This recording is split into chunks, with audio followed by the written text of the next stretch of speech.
Welcome to Adeptus On-Air, the show where we examine how individuals and companies make decisions that drive their business and personal success. Each week, we connect with notable professionals who pull back the curtain on the industries that Adeptus has been on the cutting edge of for the last 30 years, including music, sports, and entertainment, as well as new emerging markets.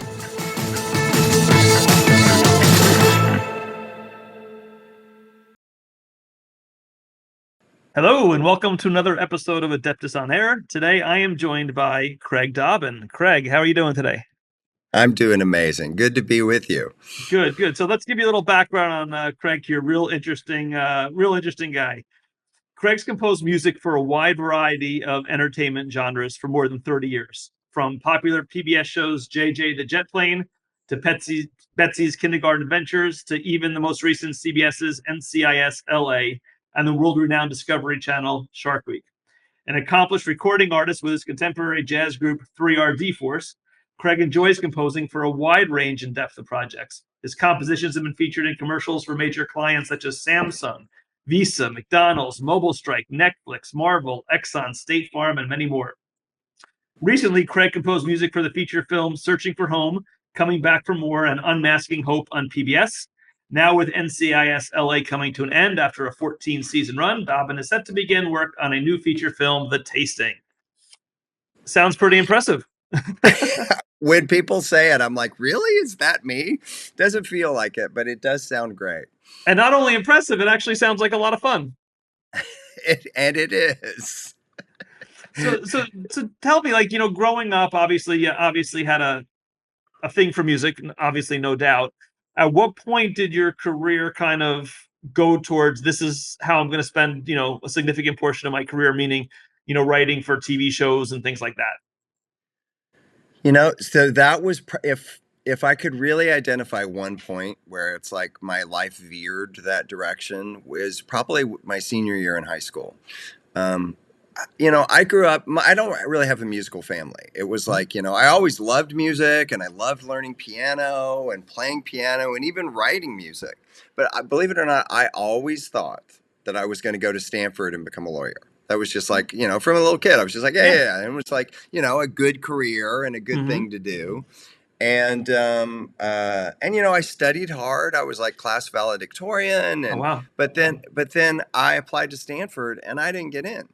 And it was this crucible moment. It was like, okay, well, that plan that you had is not happening. Right. So now what? And I said, well, I was loving music in high school. And we can talk more about like my teacher that kind of took me under his wing there and really exposed me to a lot. But I was like, all right, well, let me give this music thing a try because I'm really passionate about it. I love it. And I went to my parents about it.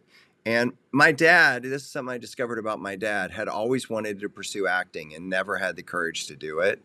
So when I said this, he was like, you go for it. And, because, if it doesn't work out, you can always do something else, but you'll regret not going for it. And so I'm like, all right. So I came out to Santa Barbara.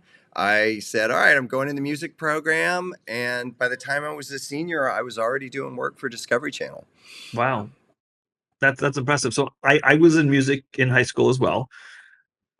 A little different. When I was done with that, I was like, okay, it was a great run, loved it, had a great time with it, and I was like, I'm done with it. But I played instruments from when I was in third grade all the way through high school. So it was a big part of my life, and did the marching bands, the ensembles, the all region on instruments, that kind of thing. So definitely was a great time. Great community of friends and so forth like that. And I actually had a band director, probably similar to what you're saying, who, it's one of those people in your life that you still think back to, several years later as being a pretty big influence. Completely. I mean, look, he was, I did band when I was in grade school and stuff. And I grew up in North Carolina. So it was like a small town in North Carolina. In the Appalachian Mountains, like right on the Blue Ridge Parkway. I am a genuine hillbilly, I like to joke. And there was some music there, like bands and stuff.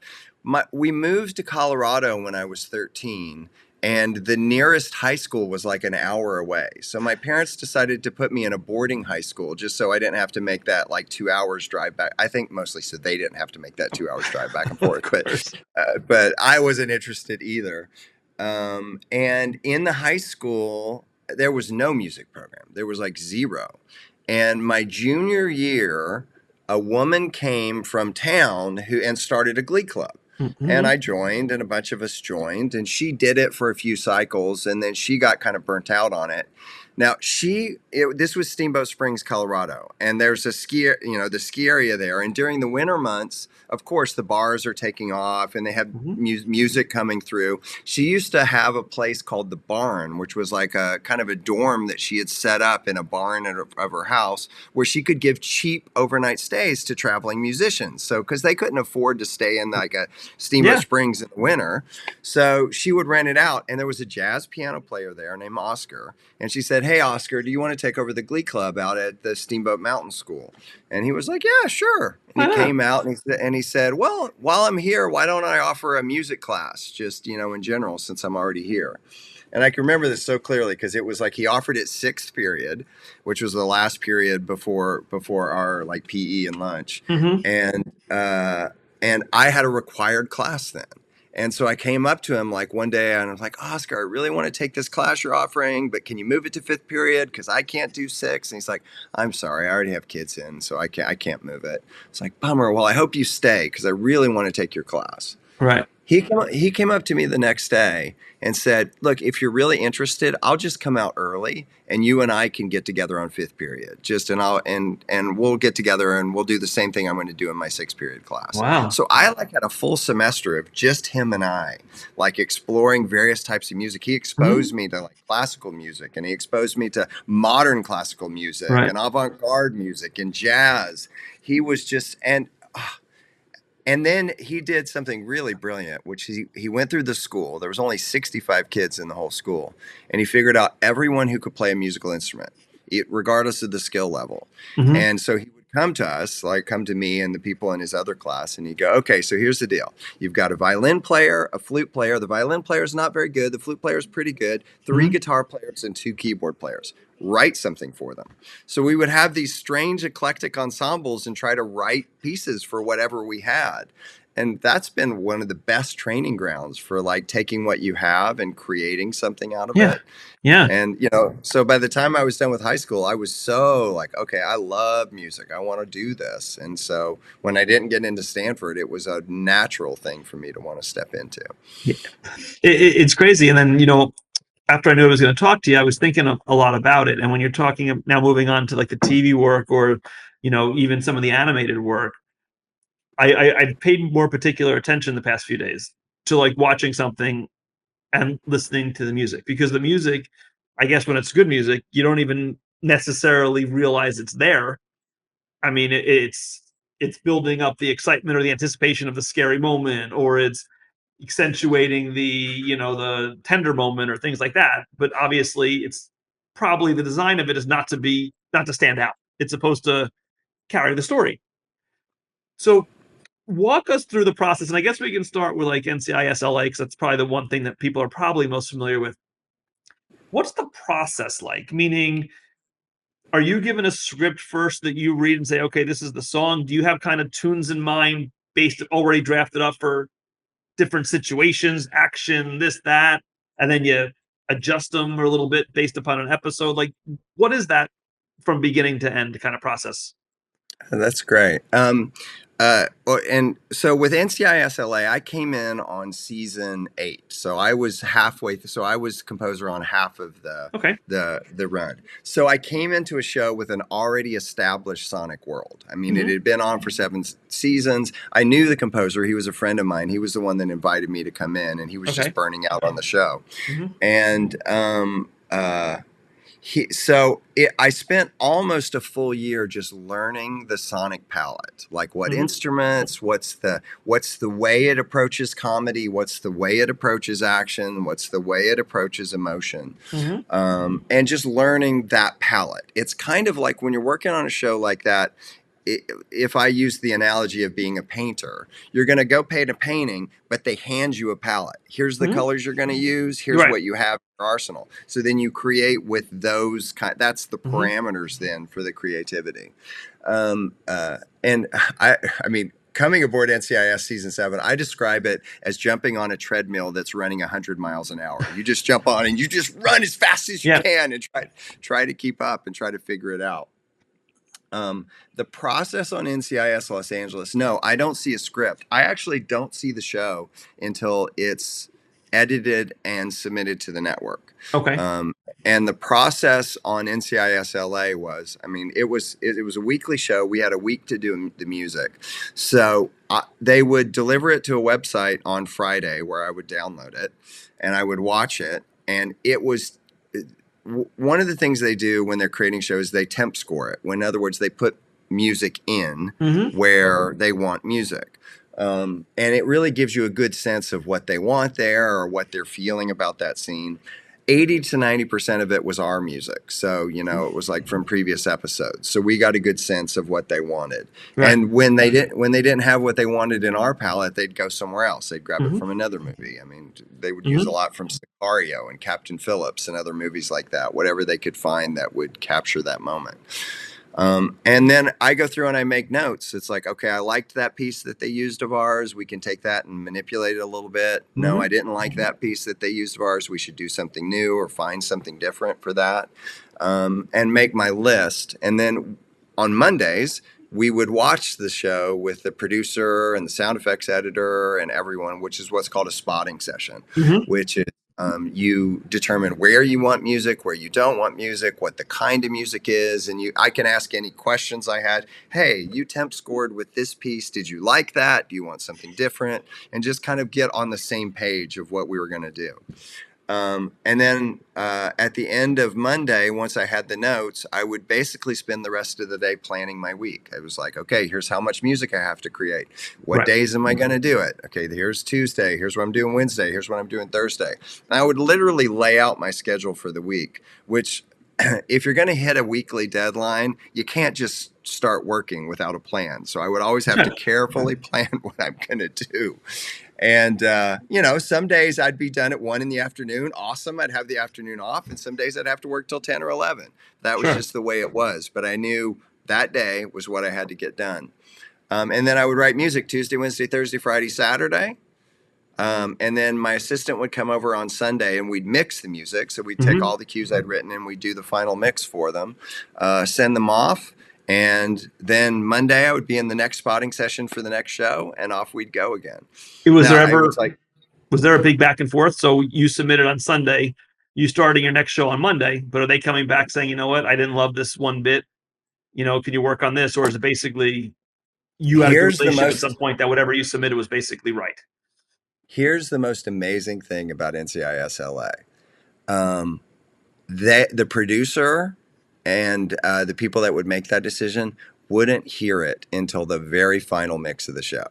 Wow. And so in season 14, this last season, which was 22 episodes, I think we got 2 notes from the scoring stage the entire time. So, you know, it's like they know. The most amazing thing about working at that level was everyone's a consummate professional and everyone's like, okay, you know what you're doing. Just do good work and we'll see you at the dubbing stage. And it was, which was mind blowing to me because you think the more move up in projects, the more critical people get and the more intense it can get. I found it's exactly the opposite. The hardest projects to work on are with first time directors with no budgets. Whereas these things with huge budgets and people that are super experienced, everyone's like, you're a pro. You know what you're doing. I trust you, do it. Do your thing. Yeah. So, and plus, you know, the more work you do, you realize that it's really not worth sweating the small stuff. Right. You know, it's like those things that you're worried about are not going to mean much in the big picture. And one of the music assistants on our show, I just love him to death, Michael, and I'll edit for your podcast. I won't use the language he uses, but he was like, whenever I would get super stressed, he would go, Craig, it's just a frickin' TV show. And I could go, okay, there we go. Yeah. Don't sweat it. Don't sweat the small stuff. Now, now when you go back, do you watch the shows Are you a fan of NCIS LA? Because I know a lot of entertainers I've talked to don't watch their shows, don't watch their work. Yours is a little different because you're not actually seeing yourself on screen. So True. are you putting it on But once a week and watching it? no. And here's why. I am a fan of the show.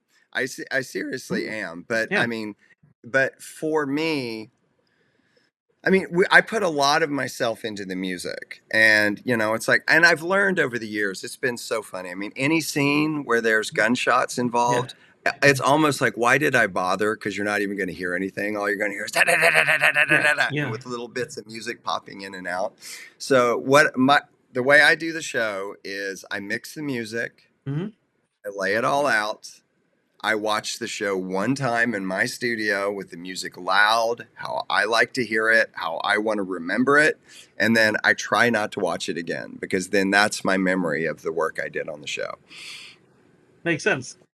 Yeah. Now, just to show you, at least from a novice's person's perspective, I can think back to a lot of the shows that I watch at home with my wife.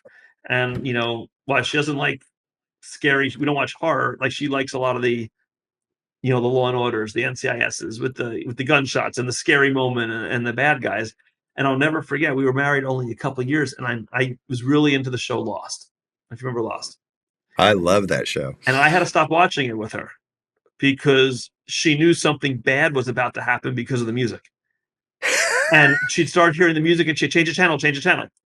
So it was actually the music on that show that actually caused us to stop watching it, because she didn't want to see what was about to happen because there was the buildup. That is funny. So so in that case, it was great music.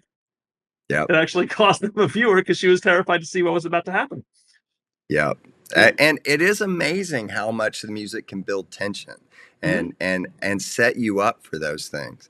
Plus, I mean, I don't know if you know, Lost was Michael Giacchino, who's now one of the top film composers. That was like his second show, pretty much. I mean, he did Alias and then he did Lost, and now he's like doing everything. So, well, he went from one hit to another. I mean, Alias was huge in his day, and Lost. Well, it helps to be really good friends with J.J. Abrams and be that guy's guy, right?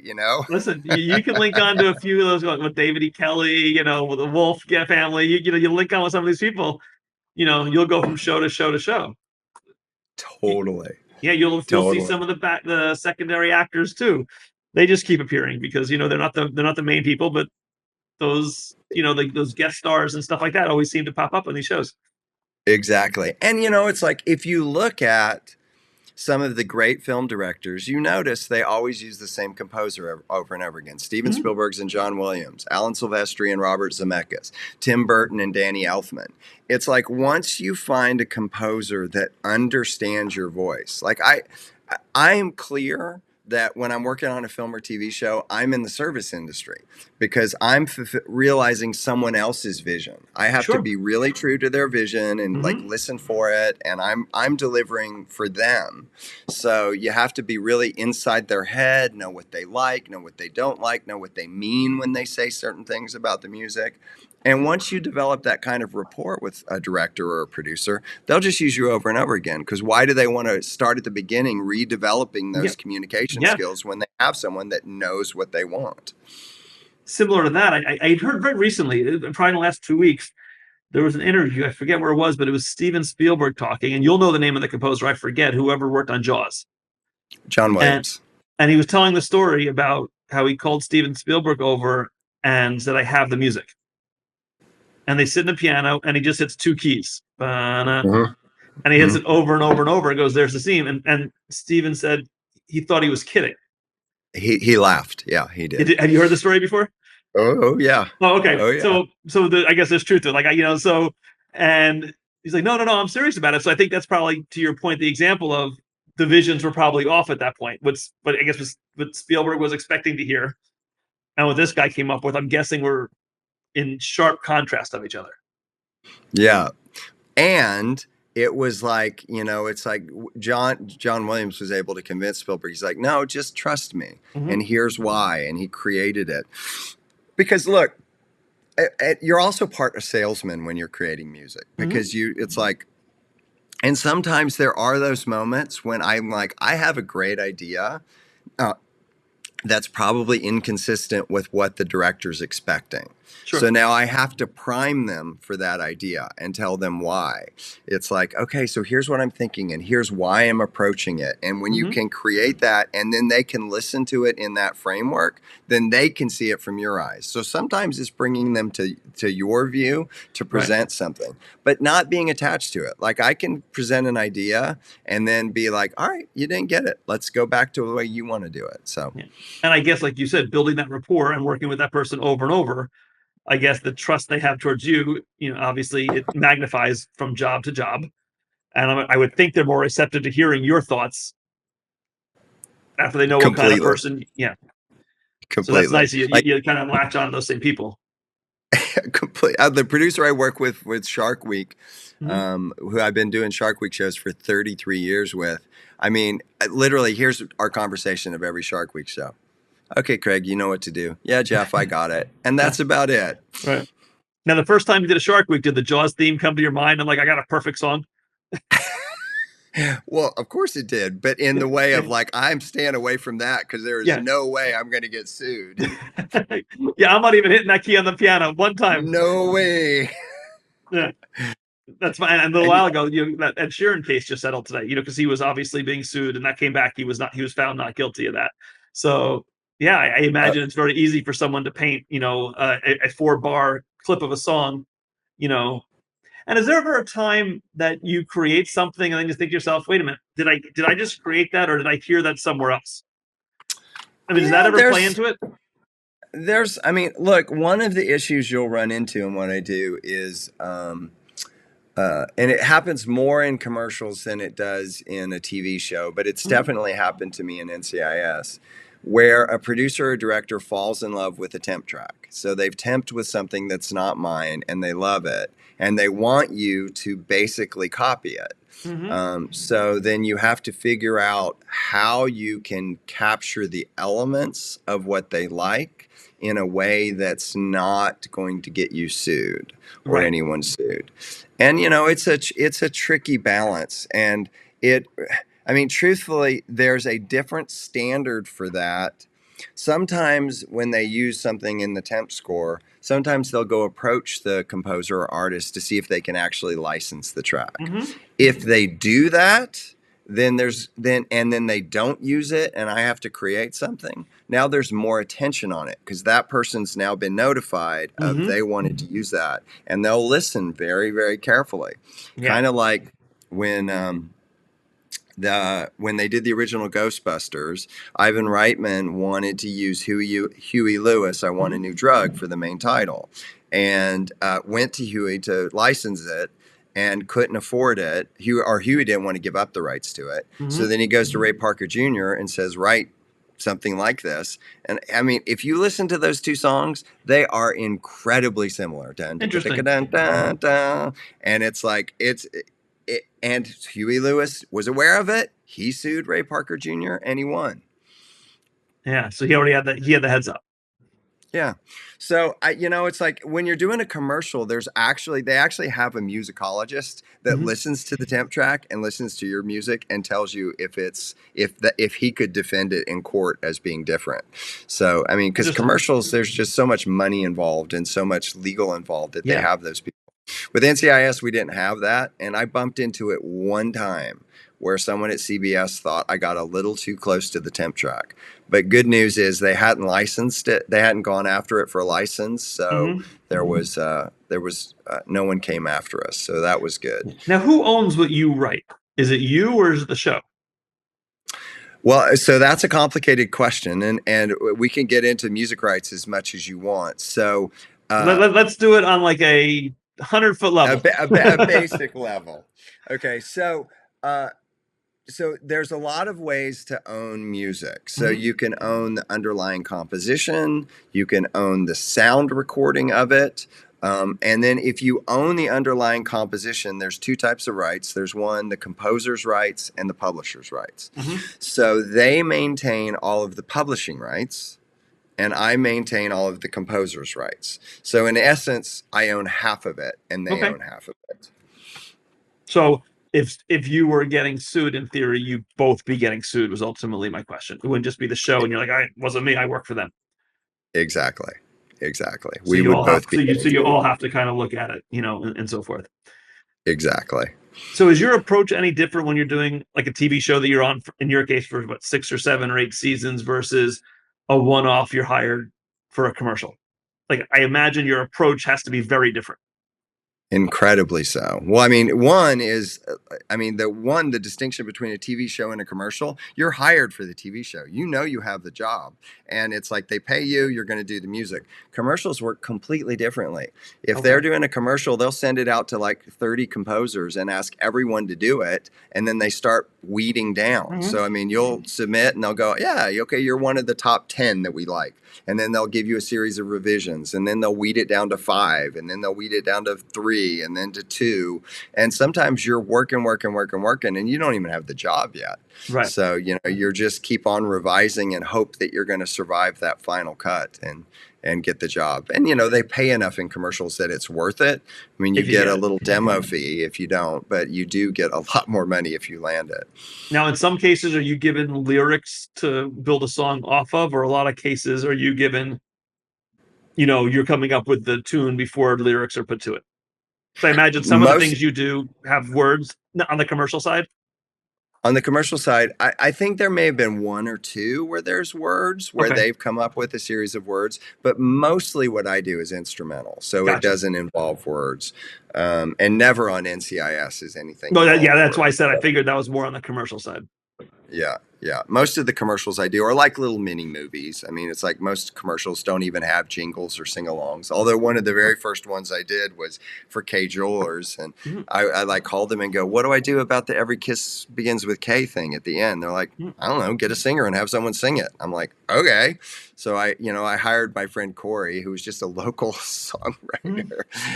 And she came over and spent 15 minutes doing it, and we landed the commercial. And I don't know, she made like $20,000 off that 15-second session because it became, if you sing on a commercial, that's a SAG gig. So, I know that tune. I won't hurt your ears and sing it. So that was you. Mm-hmm. Oh. I didn't write the Every Kiss Begins with K, the melody. I just had to incorporate it into my commercial. Right. That's pretty cool. Exactly. That's pretty cool.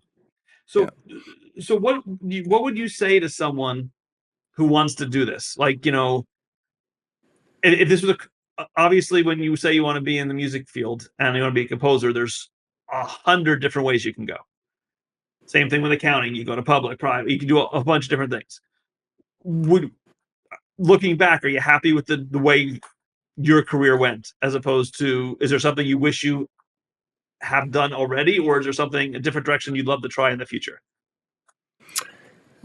There's nothing. I love what I do. I mean, I've always had a desire to be involved in TV shows and movies. It was like I had a passion for soundtracks as a kid. I mean, it's like, look, I grew up with Star Wars. I mean, that was like the music that all of a sudden you've got kids 6, 7, 8 years old that are like loving full symphonic music. So it's like, and buying the records. And then, I grew up and I was bowled over by Tangerine Dream score to Risky Business and Thief, and then Brad Feidel's score to The Terminator. It was just like, these were I'm like, oh, you can do that with synthesizers? I want to do that. And then Peter Gabriel's score to The Last Temptation of Christ. It was like exposed to how you can incorporate ethnic influences into a score. And it was just like, every time I heard one of those, I mean, if you looked, I had such a interesting collection of cassette tapes and CDs to date me, but it was all soundtracks. It was The Terminator. It was so-and-so soundtrack. And so I always loved that. So there's no regret there. And then in terms of like, what would I say to someone who wants to do what I do? There's a couple things to say, because I have had a lot of young people come to my studio and be interested in it. And I don't know what it is, but it's very interesting to me that they come to my studio and they want to be doing what I'm doing now. They don't want to go through a They- process yeah, or sure. learn or be mentored or do the menial stuff, you know, it's like, and just get their foot in the door, because it really does take that. I mean, it's like one of the things is just being around it and learning from people that are doing it. And eventually you're going to do something that person will then take you under their wing and kind of mentor you into the business. And I cannot stress the importance enough. And I really wish more people would get this. And I say this to almost every time a young person comes to my studio. I said, look, here's the biggest lesson you can learn. It's better to do good music that's on time than great music that's late. Because, you know, it's like hitting deadlines is critical in the post-production industry. It's like we're the last people on the show. The editorial's gone too long. The filming's gone too long. They have no time, but the air date or the release date of the film has not changed. So often you're working under a compressed schedule, under high pressure, and, you know, hitting deadlines is critical. If you miss a deadline, it screws up so many people down the line that you just don't do it. So it's like, you know, discipline yourself to stay up or do whatever you have to do, or make promises that are realistic so that you can actually hit those promises. Because if you can be the no stress part of a production, especially in the post-production, you will be hired again. You'll be asked back. 100% of the time.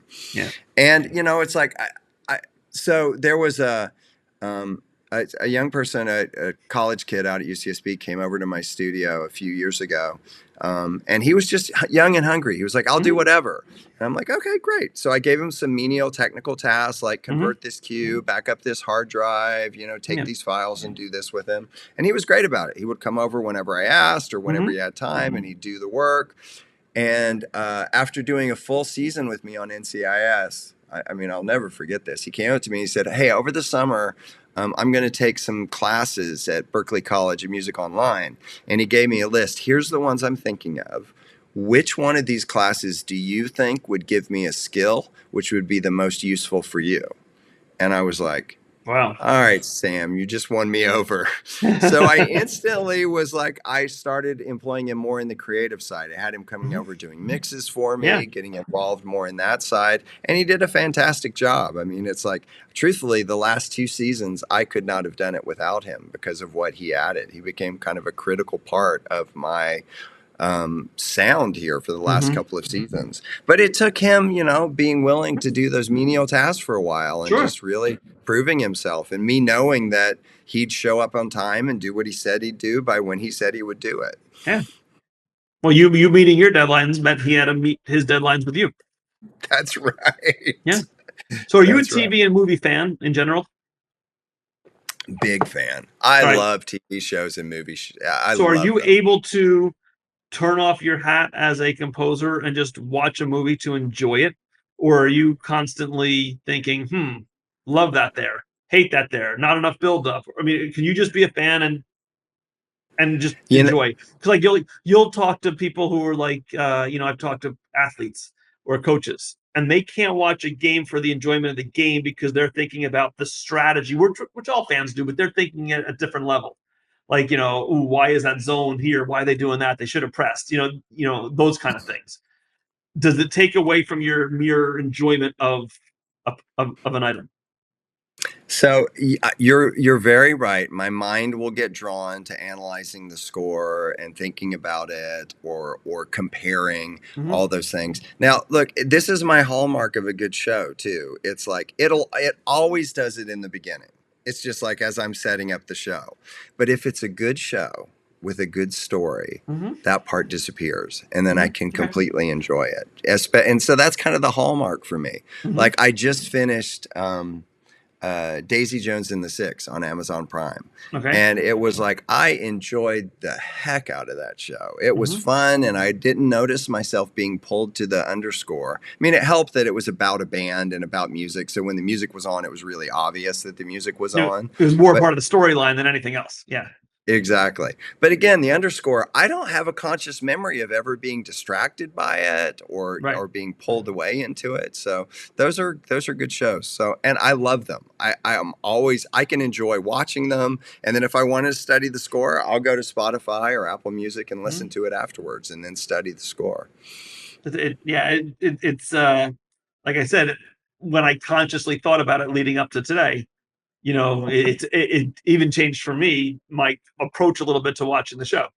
Because you hear Completely. something when a scene starts, and now you're trying to, where normally you would just subliminally think, okay, there's someone hiding behind the corner, because now I'm really focusing on the music. Like, okay, it's building up right now. It's going to happen right now. I'm trying to really now guess it based upon the music, where normally it's just I'm watching the whole thing. So I could see Totally. someone who's in the field like you, really, really, taking it to a different level. It is. It's like, but when I can turn off my mind, I'm just a big fan of Yeah. storytelling, and I love being a part of telling a story.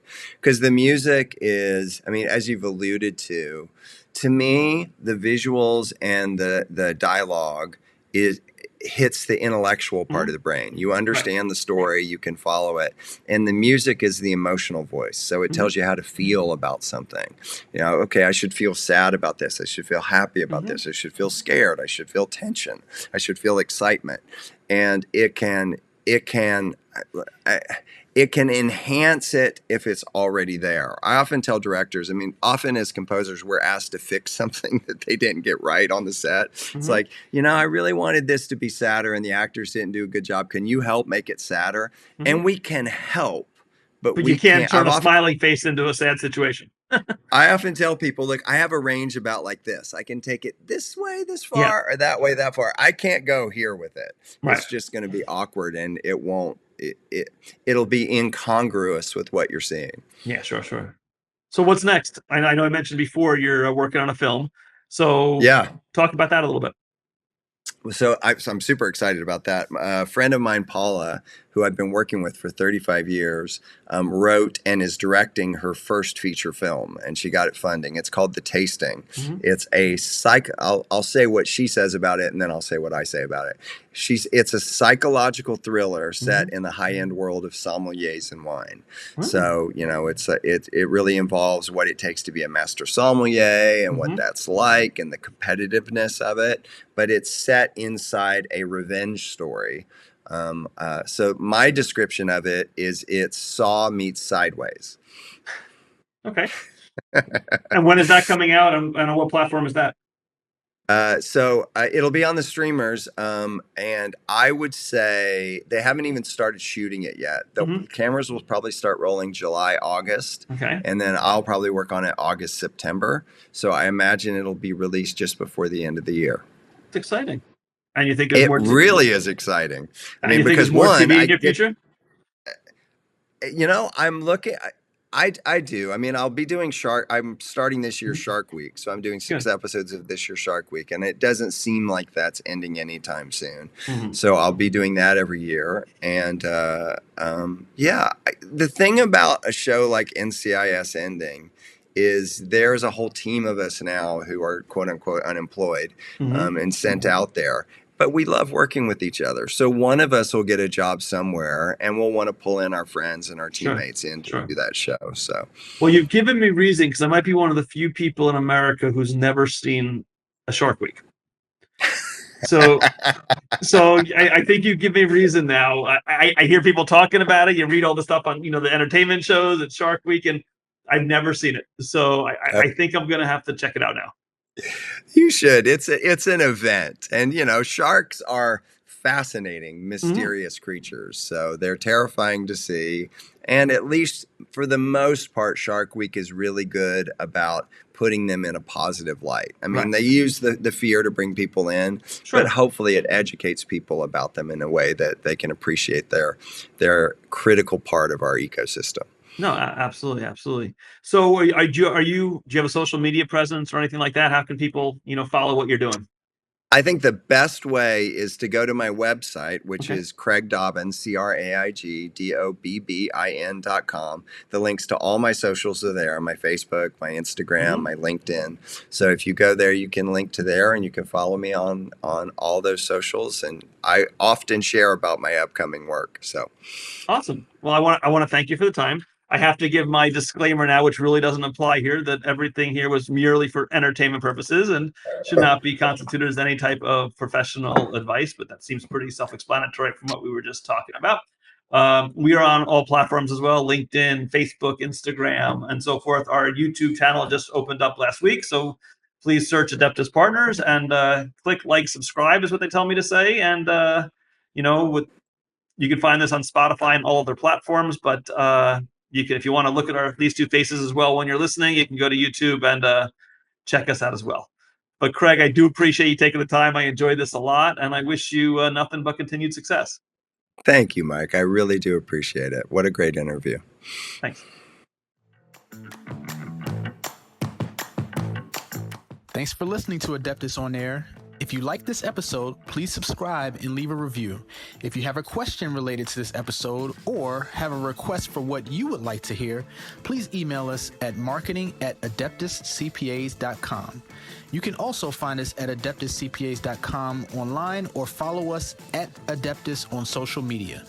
The views and opinions by the podcast speakers and guests are solely their own and do not reflect the opinions of Adeptus. This podcast provides general information only and is not intended to constitute advice.